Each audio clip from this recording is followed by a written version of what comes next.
a La Cenicienta, estrenada en 1950, es el clásico número 12 de los clásicos animados de Walt Disney y es la primera película de los años 50 de Disney. Es un clásico ya de sobra conocido, hemos superado esos 6 clásicos, ¿no?, que venían después de los 5 iniciales, había otros 6 un poco como de paso de los años 40, un poco raros, muy olvidados algunos de ellos, y aquí ya entramos en los 50 y en los 60, que son 2 décadas gloriosas para Disney en las que estrenaron prácticamente todos sus films más conocidos, ¿no?, hasta que luego llegaron los 90.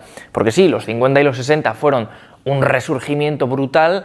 Walt Disney falleció, justo ahí se estrena El libro de la selva en el 67, me parece, y a partir de ahí en los 70 y en los 80 sobre todo la cosa es bastante pobre. Disney pierde mucho el rumbo hasta que por fin en los 90 pues alcanza la gloria absoluta, en los 2000 vuelve a hundirse y a partir del año 2010, ya con la adquisición de Pixar, etcétera, pues ya parece que apuestan siempre por el 3D, siempre tienen, ¿no?, una estética y un humor pues similar a lo de Pixar, ¿no?, que es distinto, vemos diferencias, pero aún así pues se parecen bastante. Esto que acabo de decir, que es la historia de Disney, no tiene, la historia por lo menos de los clásicos Disney, no tiene mucho que ver con lo que es La Cenicienta, pero bueno, como digo, La Cenicienta en 1950 inicia un poco lo que es el Disney conocido, porque aparte del año 37, Blancanieves, luego Pinocho, Fantasía, Dumbo y Bambi, que son esos 5 que vienen ahí casi seguidos, después, en los años 40, pues no había habido un largometraje tan potente, con una historia pues tan conocida, ¿no?, como es el caso de Cenicienta.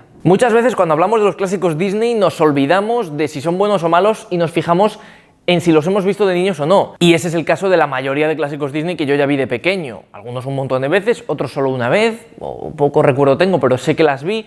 Sin embargo, La Cenicienta es uno de los casos bastante llamativos de los que no estoy seguro de si lo vi de niño o no. Soy consciente de que no la tenía en casa, por lo tanto no la vi. Si la vi fue una vez, vaya, pero no sé si llegó a ocurrir. Estoy casi seguro, al 95%, de que sí, de que la vi de niño, y de que fue, creo, cuando la emitieron en televisión, probablemente a principios de los años 2000, pero la verdad es que no estoy seguro. Este clásico Disney es un poco el inicio de las princesas Disney. Sí, teníamos obviamente a Blancanieves en la primera historia, en el primer largometraje de la compañía, pero hasta 13 años después no tenemos a La Cenicienta. Y evidentemente a partir de ahora pues ya iba a haber muchos más, ¿no?, personajes femeninos protagonistas.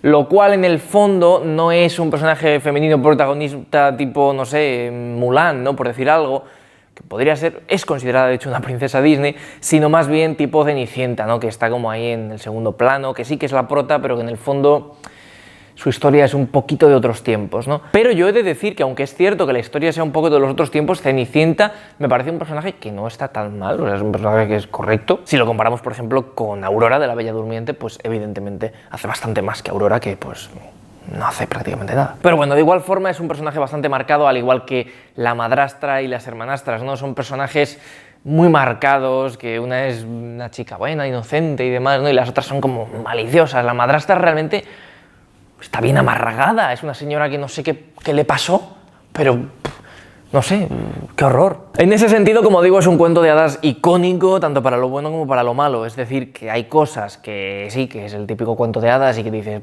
joder, vaya, otra vez lo mismo, ahora de repente el zapatito, que resulta que es como un poco de otra época, ¿no? Ahora Disney esto no lo podría hacer nunca, es imposible, ¿no?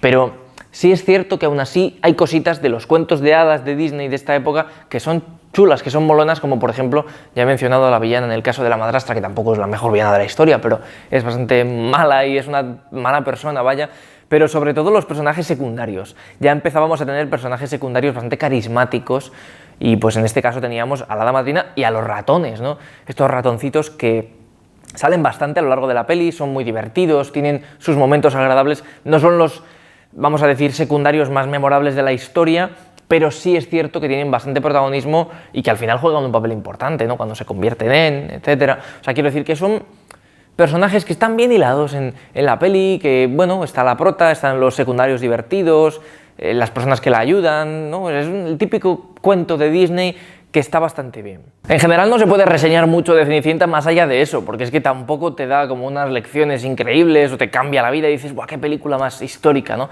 Pero sí es cierto que es una muy buena peli Disney, es decir, es el estilo.